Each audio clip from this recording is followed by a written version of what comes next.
BC reservation पर supreme court में रेवंत सरकार के लिए झटका। तेलंगाना में 42% बीसी रिजर्वेशन के लागू करने के मामले पर सुप्रीम कोर्ट ने रियासती हुकूमत के लिए बड़ा झटका दिया है।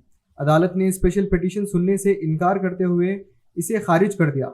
अदालत ने कहा कि चुनांचे ये मामला पहले ही हाईकोर्ट में ज़ेर तहकीक है, इसलिए अभी इस पर कार्रवाई नहीं की जा सकती, लेकिन पुराने रिजर्वेशन के रूल्स के तहत मुकामी इंतखाबात में हिस्सा लिया जा सकता है। इस फैसले के बाद हुकूमत के अगले कदम के हवाले से तशवीश पैदा हो गई है। रियासत की तरफ से वकील अभिषेक सिंघवी ने अदालत में दलीलें दी और दरख्वास्त की कि फौरन कार्रवाई की जाए। उन्होंने अदालत को बताया कि रिजर्वेशन का तनासुब 50% से ज्यादा नहीं हो सकता और तेलंगाना में मुनफरिद तरीके से सर्वे किया गया है ताकि सही डाटा सामने आए। अभिषेक सिंघवी ने यह भी कहा कि असेंबली में तमाम पार्टीज ने रिजर्वेशन के इजाफे पर इत्तेफाक किया था, लेकिन 3 माह गुजरने के बावजूद गवर्नर ने बिल पर फैसला नहीं किया। अदालत ने वाजे किया कि 3 माह में फैसला ना करने पर बिल को मंजूर शुदा समझा जाए। इस फैसले के मुताबिक बिल कानूनी हैसियत रखता है। सुप्रीम कोर्ट ने रियासत की दायरा करदी पिटीशन को जस्टिस विक्रम नाथ और जस्टिस संदीप मेहता की बेंच ने